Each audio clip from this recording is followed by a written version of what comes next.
nome... há 100 anos atrás, o Fernando Pessoa já sabia disso, né? Que era o credo do ódio, da inveja, que todas as imoralidades do mundo fossem colocadas numa pilha. O nome dessa pilha seria comunismo, não é isso? Todos os sentimentos baixos. É exatamente isso que o Capitão Paixão me disse, mas com 6, 7 anos. Quem é né? Capitão Paixão? Um cara que eu conheci que foi uma vítima da descolonização, que os filhos dele foram assassinados pela babá.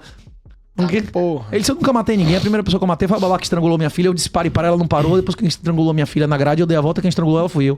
Aí eu digo, porra, realmente esse negócio de comunismo não termina bem, não é isso ou não? Eu não quero viver isso ou não. Lugar nenhum. Eu tirei título pra votar em Enéas, velho. Qualquer um que fosse contra o comunismo, se eu tivesse 15, 16, 17 anos, eu apoiaria. Eu tirei título e trabalhei na campanha de Enéas com 17 anos, velho. O quê? Então esse aprendizado seu começou em casa. Isso, e com religião. Com religião, com a sinalização de Fátima de que o mal da Rússia se espalharia pelo mundo, que o que viesse dali não era bom em 17, e o que veio lá de 17 foi isso, não é isso ou não?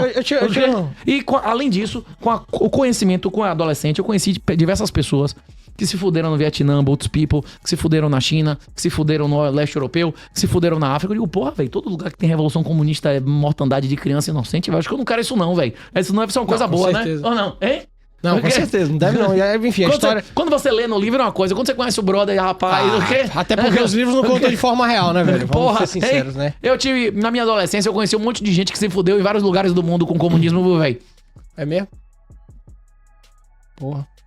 É isso, eu acho que juntou a parte religiosa com então, a experiência, o fato, né? Isso é lógica. Muito bom. E aí é fato, né? Tem um... Não, mas a realidade é o argumento mais forte, né? Sem dúvida, sempre. Você vai discutir com a realidade? Até porque... Aconteceu, fudeu, não é isso ou não? Vem a frase de Jane Rand, né? Você pode ignorar a realidade, mas você não pode ignorar as consequências de ignorar a realidade. Aí vamos lá. Você tocou aí na questão da religião, com o comunismo e tal.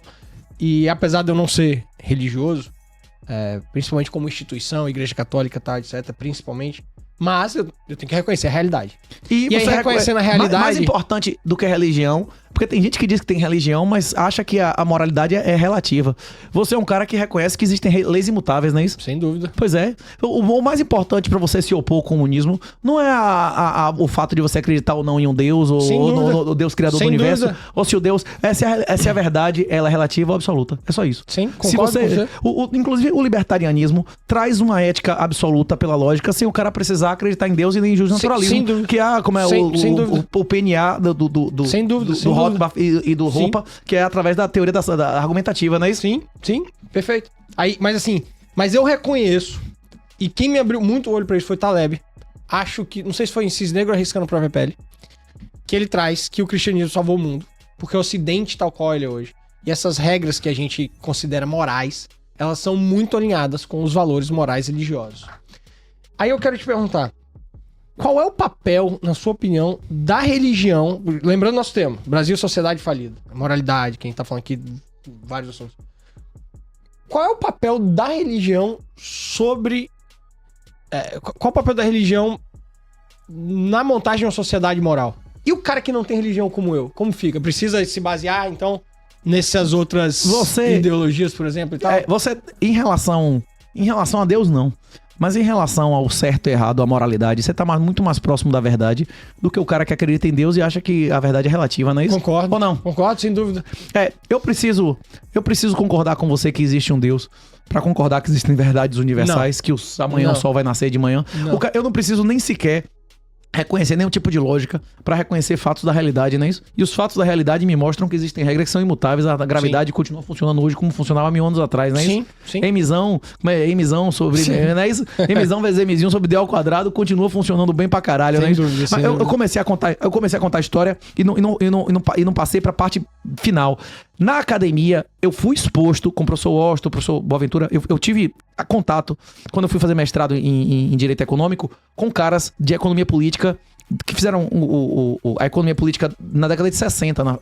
Eu tive contato com caras que eram Silent Generation, que eram caras que nasceram antes da Segunda Guerra Mundial. Eu tive professor no mestrado, que eu cheguei pro cara e perguntei assim, professor, o único marinheiro que viu um submarino nazista que mudou a história do Brasil chamava Washington Trindade, tinha a mesma idade que você. Você foi esse marinheiro? Ele falou assim, e respeite seu moleque, que naquela época eu já era capitão reformado. Naquela época, quando o Brasil declarou guerra à Alemanha, né? É isso. É um cara Meu avô foi pra Segunda Guerra. É isso, mas ele já era capitão reformado, seu avô ainda tava servindo, não é isso? Imagina o cara como ele era velho, não é isso ou não? Ou não? Hein? Com certeza. Seu avô era recruta, esse cara já era capitão reformado, né? Ele já tinha entrado, é isso. O contato com outras gerações que a gente tá sendo privado agora, você acessa pessoas que acreditavam em direito natural.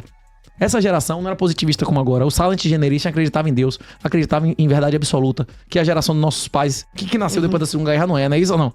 E outra coisa, os pais do libertarianismo brasileiro, em nossa época era Instituto Mises, agora é Instituto Rothbard. Os irmãos Chioca se lascaram. Os caras lá do Maxud Plaza, que traduziram um monte de livro, como o nome do cara lá que fazia os eventos do Maxud, década de 80, 90, que não tinha ninguém. Esses caras foram que fizeram esse monte de livro desse chegar na gente, em português inclusive, né? Os irmãos Chioca, o pessoal todo que tinha lá, como o nome dele, que separaram depois, né? Sabe quem? Beltrão, não é isso? Ah, quem é Hélio? Sim, não tinha esses caras que botaram dinheiro? Hélio, pô, já passou por aqui. Não é esses caras que gastaram dinheiro lá nos anos ou não? Pra inclusive as pessoas terem... Eu acho que tem outra editora agora. Eu li uma caralhada de livros, bicho, de graça. Graças aos Instituto Mises antigos. LVM, eu acho que eles têm... Isso. Rodrigo Marinho tá lá também, se não me engano. 2000.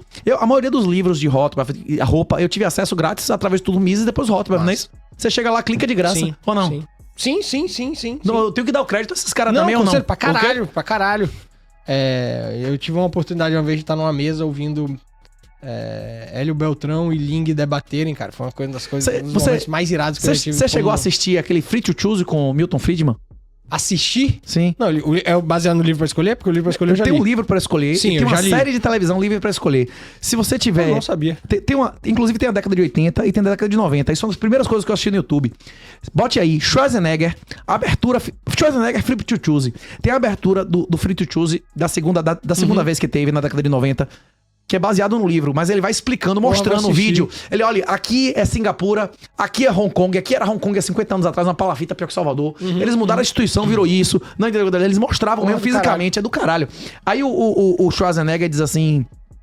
o Schwarzenegger conta em 15 minutos que ele não sabia que ele não era socialista, que ele sentia no coração dele que aquilo era uma coisa impura, que era imoral, mas que a escola dizia, os pais diziam, aquilo todo mundo dizia. E na primeira vez que ele foi nos Estados Unidos, foi a primeira vez que ele viu alguém que defendia a liberdade, o individualismo, que ele precisava ter ouvido da boca do Milton Friedman tudo que ele sempre sentiu intuitivamente pra entender que ele tinha que ser homem e tal. É aquela conversa, né? Todo mundo nasce criança. Todo mundo nasce socialista, não é isso? Socialismo é uma doença infantil. A questão é que a maioria das pessoas não se desenvolve moralmente pra se tornar um adulto moral, pra assumir responsabilidade, não é isso? O socialismo é uma doença infantil? Isso é um título, inclusive, de um livro de Lenin. Explica melhor aí, por quê? Sua filha tem que idade? 2,5. Se sua filha tem uns 5 ou 6, 7 anos, ela quer assumir responsabilidade, consequência das coisas que ela faz?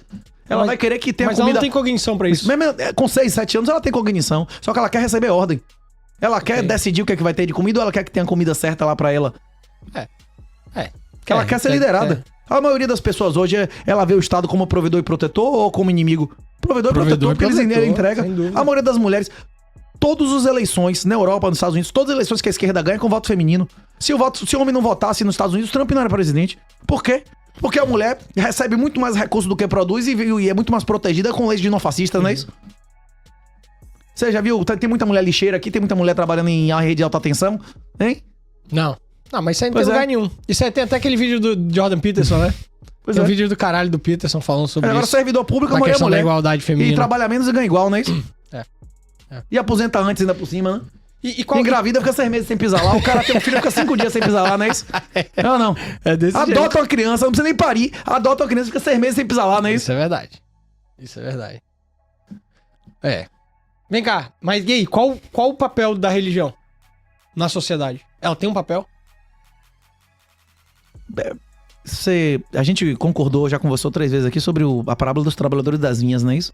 Não é bom o meu dinheiro? Se você tá vendo algo mal aqui, mal são seus olhos, não é isso? É arrogância fatal isso aí, né?